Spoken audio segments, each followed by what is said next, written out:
Three, two, one. All right. So just a couple of things to go over in general. One is grading and feedback. Okay. Week one work will be graded by the end of week two. Week two work will be graded by the end of week three. And so just kind of keep that in mind. And remember that the week does end on a Sunday. And I try really, really hard not to work on weekends. But with COVID situations popping up here and there, it may make me have to work a weekend now and then. If my daughter's quarantining and it slows me down in my ability to do the grading part of my job, it will slow me down and I will need to use that weekend. Right now, I should be on track to have your grades done by the end of the work week, which is nice. So your grades should be in there Friday. And I don't expect there to be any delays right now. If there are delays beyond that, I'll tell you when you can expect things to be graded. But it hasn't happened in several semesters that there was something where I was supposed to have it graded by the end of the week and I didn't. I tend to just not sleep for a night and get it done. That's how I see deadlines. Like, look, it's a deadline. I'm going to get it done. So your work should be graded within a week. Okay. With that is Bryant's question, which is if you are absent from class, from Zoom class, but you do all of the work for the week, I will mark you as tardy for the week, but that's a correction. That means I have to go back in and fix it, right? Now this week I'm going to do that several times because they're booting people out for non-attendance. So Bryant, if you can do any one thing in there, have you done some work for me that's gotten a grade, like a quiz or anything? Okay, fantastic. Then the first thing I'm going to do is not correct the grade in Blackboard, but make sure that in the banner system you've been marked as present, because that's our number one priority. That's what keeps you in the class and not getting booted back out. So I'll take care of that immediately after class. And then the other I'll be able to go in and fix as I'm working in the grade book. Okay, so I'm on it and I've got your back there. So again, that will be if you were absent from Zoom class or classes in week one. When I am done grading week two stuff, you'll see that change to a tardy if you did your work for the week. If there was any work missing for the week, I'm going to still mark you absent, but you can set up an appointment to talk to me about what you missed, and then I'll mark you present. There's a lot of opportunities to fix things in this class because, again, it's not, I don't see this as an opportunity for me to show you what you did wrong so much as I'm trying to give you opportunities to make it good and to get good grades and to pass. That's what you ought to be able to do. And so I always work toward that. All right. I think you've all seen the invitation to join the Remind app. I hope that you've all taken me up on that. If you did, you got a notice reminder on Monday morning that you didn't have Zoom class on Monday. They're going to be little brief reminders. Sometimes the reminders will even say things like, there are new announcements in Blackboard, please log on and check them, right? I can't put all of the information in there because I'm limited. It's like a little Twitter feed thing. I've only got a certain number of characters that I can use. Whereas in Blackboard, the announcement can, explain everything, right? But it is a little heads up that there's something happening in Blackboard that pings your phone and you can know to look for it, which is really valuable in this world where I know you've got so much going on and so much to manage that you might have forgotten to check Blackboard or might have forgotten to check your email. And this is just a little reminder that says, hey, there's a new announcement, please go read it. So that's what they're there for. It might say things like, hey, there's a test next week, make sure you sign up, or something like that. Or, whoa, I can't meet on Zoom with you today, I have COVID, or something like that. Please, I don't yet. Cross your fingers, knock on wood. But all of that. But we do have to just kind of be aware of that. Another housekeeping issue is just to let you know that the Hoover school system has switched us to having our kids home every Wednesday. So my husband is taking the first shift, but in the second half of our class, there's going to be a girl in the background doing her schoolwork back there because we take turns in this house parenting. So he's taking the first shift right now, and then later we'll have an 8-year-old in the room. So just keep in mind there's an 8-year-old in the room. All right, let's take a look at, well, here's the 8-year-old now. Hold on one second. What's up? Okay, Daddy Gate has extra things for you to do until there's a book there and there's multiplication practice. So work on those till I come down to get you, please. Great, thank you. Okay. She thinks she's done with her work. She's not done with her work. There's more work. All right. Great. So thank you for your patience. We're all in this boat together. It's awkward. It's an awkward boat. Okay, y'all. We are going to preview our work for this week, and let's take a look at it. So we're going to screen share and take a look. Now, remember, we are a mini-term class. That means every week has a lot of stuff in it. I am, however, I'm not making you do like 2 discussion boards in a week, although there will be lots of other things where there are probably 2 quizzes and 2 assignments, etc. So those may happen, all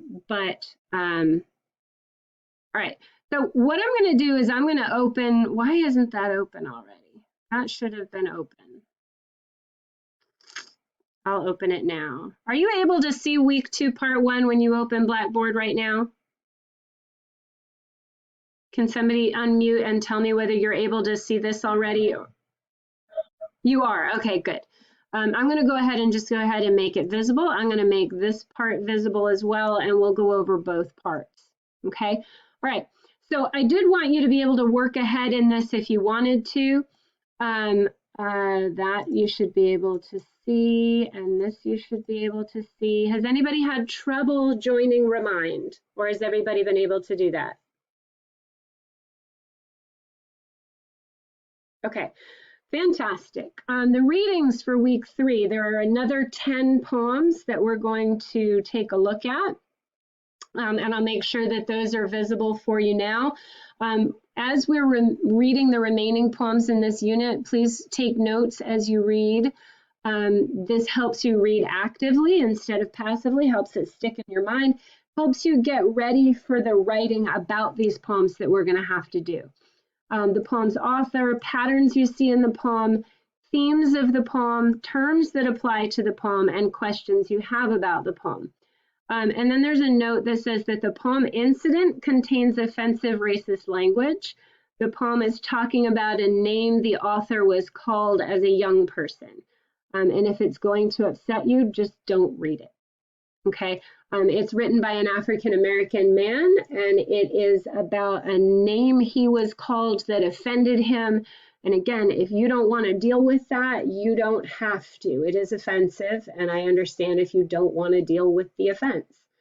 All right, let's take a look at those readings and make sure those are all opened for you. I think I may need to open some of them.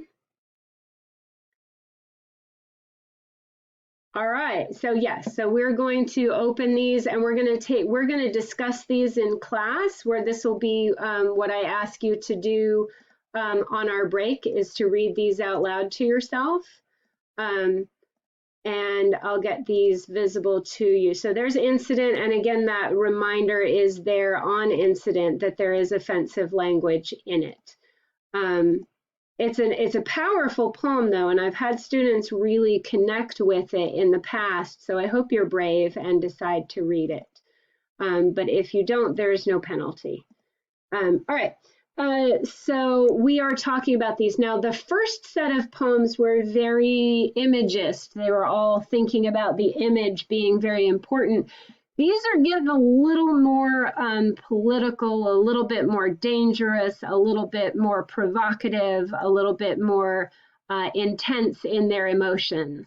So we're kind of thinking about some bigger things here in these poems than just the image themselves. So those are the readings for this week, and we'll take a look at them in the second part of class. This is a sample essay, and we're going to be going over this a bunch together to talk about what it is in here that you're trying to achieve with your poetry analysis essay.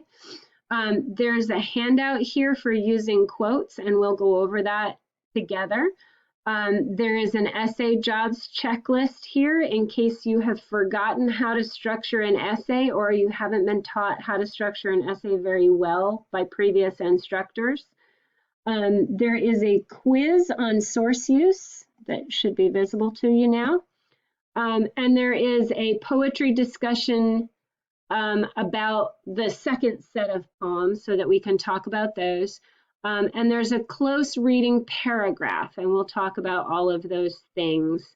And I don't think I'm going to delete that Zoom class because that's from last semester. Okay. And then in week 2, part 2, and this is our second part of the week. There's less stuff because we're doing a lot of, this all together. There's a handout on theme versus thesis, an overview of the poetry theme essay requirements, a handout on works cited lists for the poems, and we'll go over that together.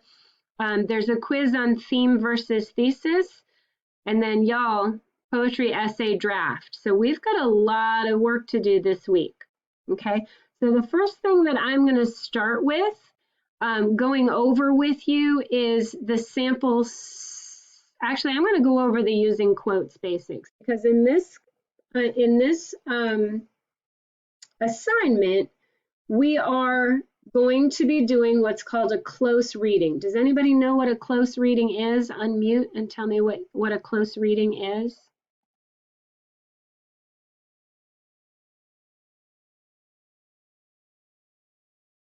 No? Okay. A close reading is when you use the poem to talk about the poem. You don't look up anything about the poem online. You don't have to look up articles about the poem and use that research. You're just looking at the poem and telling the reader what you get out of it by using pieces of the poem to show what you're talking about. Okay, so if I wanted to say that the poets all tell us that life is hopeless and isn't worth living, if I want to say that that's my thesis, then I prove that using lines from the poem to back it up. Okay, and the trick there is to pick the poems that you think prove that and then use the lines that you think show that. Now, I don't think that's really a thesis in these poems, but we are going to be using the poems in quotation. So you're going to have to quote from 3 different poems. You're going to choose 3 poems where you think a theme runs through all 3 poems. And then you're going to develop a thesis about that theme. And we'll talk about theme versus thesis, and we'll get that going. And then we're going to write an essay using 3 poems to prove that thesis. Okay, so when you use a poem, it's just like using an article when you wrote your 101 essay. How many of you did your 101 class recently? And you had to do your research essay? Anybody? Yay, a couple people. Yeah, Jayla remembers it. Okay, so what we do is, and I teach it a very specific way, which is why I'm going over this and not just saying use your quote integration skills, right? Because I teach it a really specific way, which is that we want to use a regular paragraph structure that has a topic sentence that has to do with the ideas of the poem and the thesis of your paper. And so we start with that. We don't start with so-and-so said such and such, and we don't start with the quote itself. We start with a sentence that's our ideas, because even when you're using quotes, you're the writer, and it should be your ideas. And the quotes that you use are just there to back you up. They're just there to illustrate your thinking. right? So you have to be the star of the show. So your topic sentence should be you. Your thesis paragraph should be all you. Your concluding paragraph should be all you. It's that you're using the poems as evidence in your body paragraphs, okay? So we start with the topic sentence. Then we give a source introduction. So for a couple of sentences, we just talk about the author and the poem. Robert Frost wrote a poem called Out, Out. There we go. The poem is about this. And you give a little bit of a 1 or 2 sentence summary of the poem. Langston Hughes wrote a poem called Brass Spittoons. The poem is about a man who's working in a hotel, right? Cleaning the spittoons, right? Just really simple sentences, making sure your reader is with you and knows what you're talking about, okay? And that's a source introduction. Then you can quote. In Brass Spittoons, there's a speaker who's cleaning spittoons, and as he goes through his workday, we hear his thoughts. He hears people saying, "Hey boy," and "Come here boy," all day long, right? And those quotes get woven into what you're trying to talk about, okay? So that's quote integration. Remember that every quote has to be part of a sentence. You should be able to close your eyes and hear the sentence and not know where these show up. It ought to be that smooth, okay?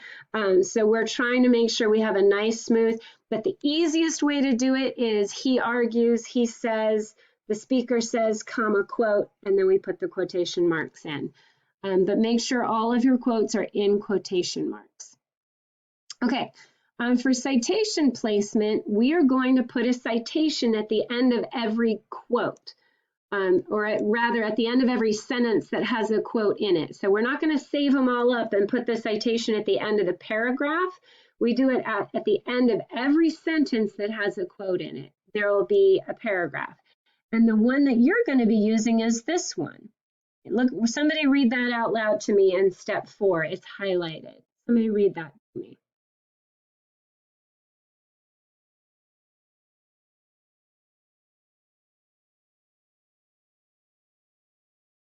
Angel, can you see that well enough to read it to me?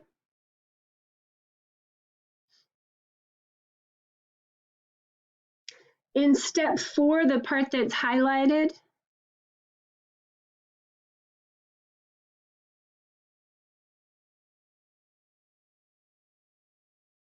okay, so your citation is going to be in parentheses like that, and it's going to be lowercase LINES, and then however many lines it is. Okay, does that make sense?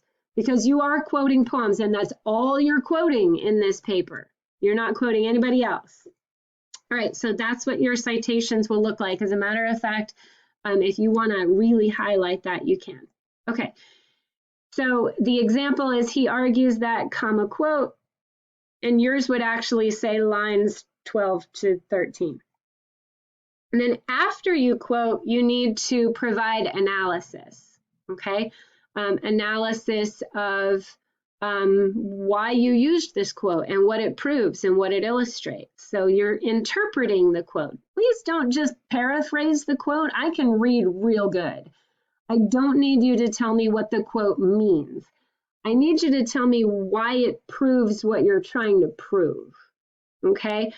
So if you're saying that a poet's poem is about how we should be hopeless after we've lost a loved one and there's no hope after that, then you have to explain how that quote means I shouldn't have any hope if somebody dies. You can't just say this means blah, blah, blah. I can read it, but I'm not necessarily interpreting it the same way you are, and that's where you come in. And you've got to make sure that you're bossing me around in how to take it, okay? So this is where you make sure that I'm understanding the same things that you're understanding, not just that I can read it. So no paraphrasing. Make sure you're bossing me around and telling me how to take it, how to interpret it. So instead of this means, you should say something along the lines of, in these lines, please notice this, or please, you know, we need to understand that he means this, rather than just, you know, paraphrasing it. Paraphrasing it is just putting it in your own words, and I can do that already by myself. Okay, all right. If you need to paraphrase it to get it clear for yourself, that's okay, but then follow it up with a why is that important? How does that prove my point? Okay, some common sense reminders. These are really important. Please don't skip these. Long quotes of more than 4 lines require block quote format, which is different than what's described above. Avoid them.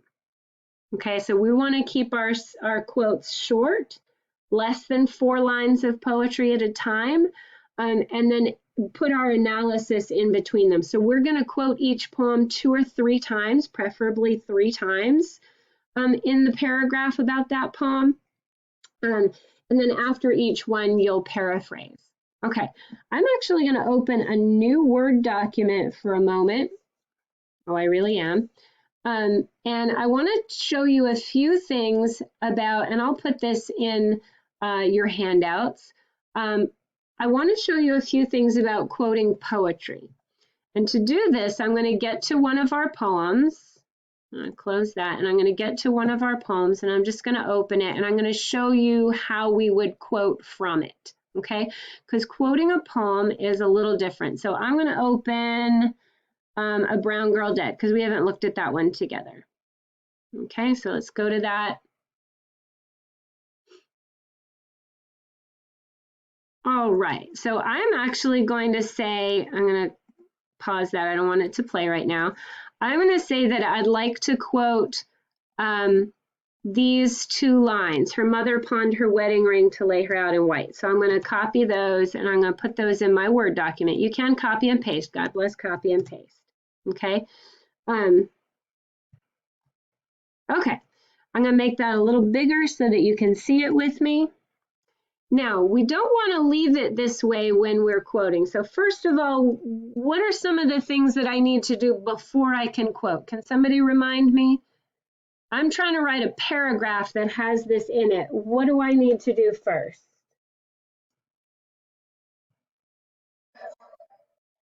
Yeah, I've got to talk about that. I've got to have a point first, right? So let's say some poems show that poverty even changes the way you think you deal with death. Okay, and who wrote this? Who wrote this?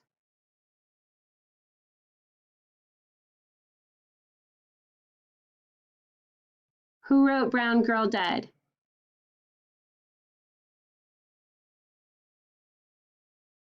It's right in front of you. Who wrote it? Countee Cullen. Beautiful. So the next thing I need to do is what? Introduce the author, right? So a poet named Countee Cullen wrote a poem about, a poem, we'll say, called Brown Girl Dead. And it shows how a family responded to the death of their daughter. The speaker says, comma, quote, now, I still have this weird thing where it was written in lines, right? Does anybody know how I would represent those lines without making my paragraph look weird?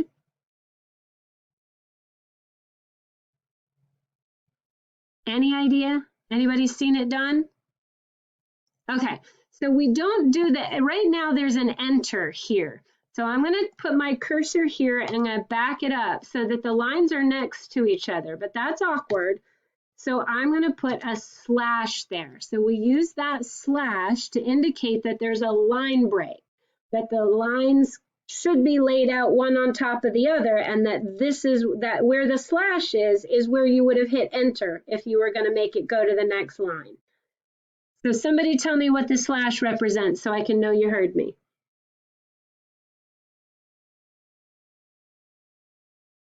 Jayla, what does that slash represent? Right, so it represents a line break. Angel, do you got it? I saw you unmuting. Okay, fantastic. I love it.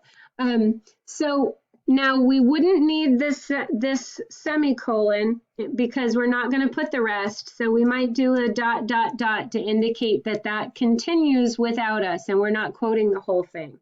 We end the quotation, and then what am I supposed to put here at the end of this sentence? What? Lines. Well, is it lines 1 through 2? We've got to go back to the poem and check. Okay, so now we got to count. It's line 1, 2, 3, 4, 5, and 6. So it's lines 5 and 6. So now we go back to Word and we go lines 5 to 6. And then we do our period outside that.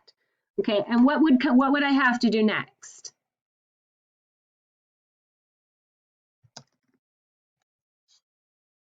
Yes, in these lines, we learn that the parents were too poor to afford a nice funeral, so the mom pawned her wedding ring.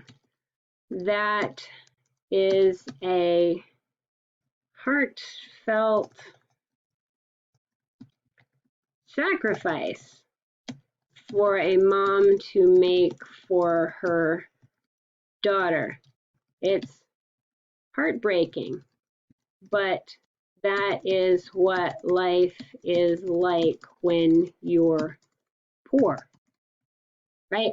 Notice that it's not heat breaking, it is heartbreaking. But remember a few things. Don't let spell check correct an already correct name.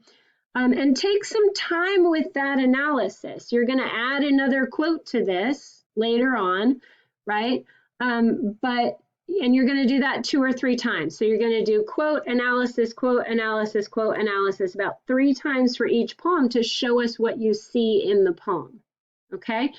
And be patient with that analysis. I don't necessarily see or feel everything that you're seeing and feeling, and this is where you communicate it. This is where you say, that's heartbreaking, right? This poor mom, imagine having to pawn your own wedding ring to pay for your own daughter's funeral. That's horrible.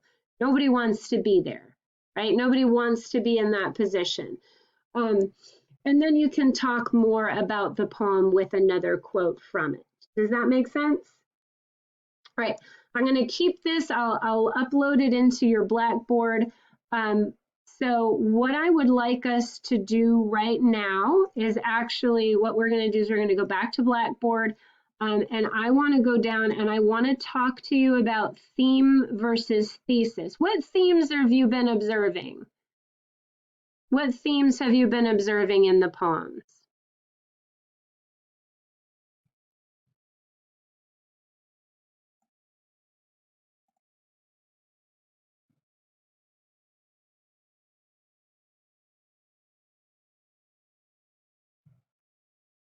Okay.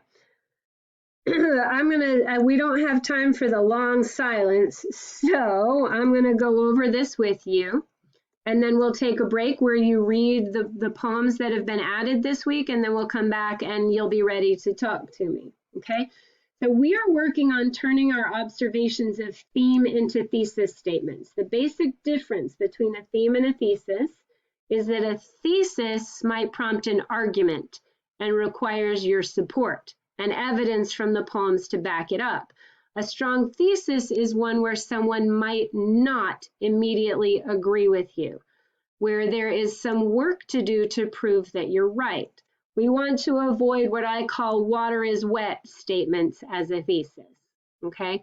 Any statement that might get a, well, yeah, of course, is a good starting point, but it's not where you want to end up. Students are starting with a theme, but are aiming for a thesis statement. So consider the following examples of what you might start with and the kind of statement you might want to end up with. So we've got some theme and thesis statements here. A theme statement is these three poets all discuss the effects of racism on people. Yes, they do. That's absolutely true, but nobody is going to argue with that. There's no argument there. That's a water is wet. It's true. There's no arguing. But a thesis statement might be these three poets all discuss how racism makes its victims angry enough to be violent. And people might go, oh, no, I don't see any violence here. I don't see them talking about. So we might argue about that, right? No, these guys are peaceful. I don't see that, right? But then you have to argue it and prove it, okay? So another theme might be these three poets all talk about how the loss of a loved one changes a person's life forever. Yeah, that's true, but there's no arguing that.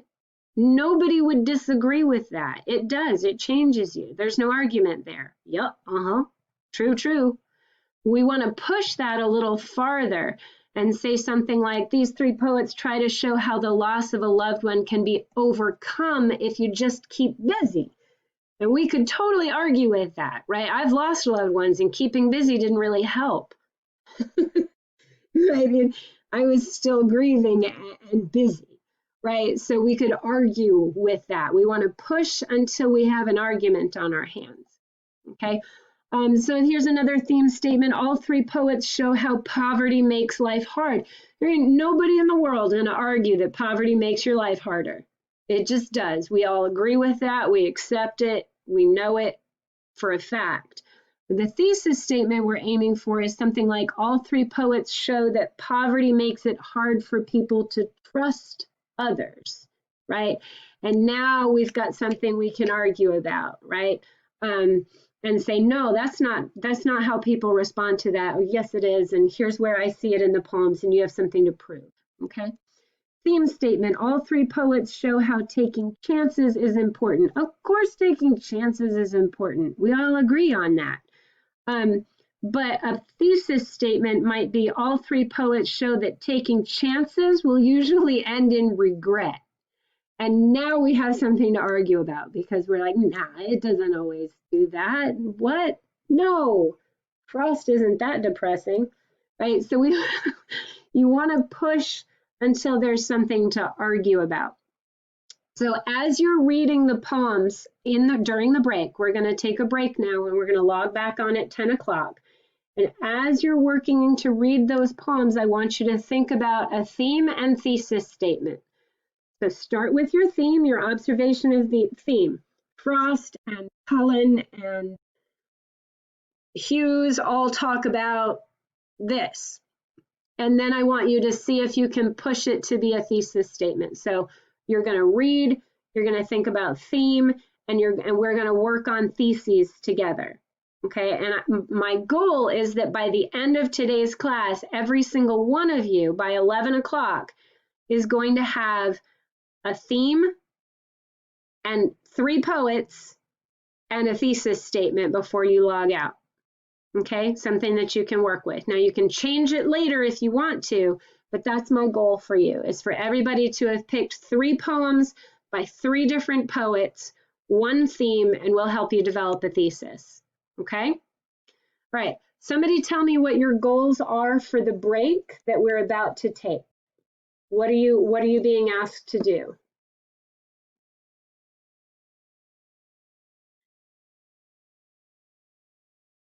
Yes, sir. Read the new poems and figure out a theme, maybe even figure out which three poems you'd like to work with that all deal with that same theme. Okay? All right. We're going to log back on at 10 o'clock. And I want you prepared with notes so that we can have a nice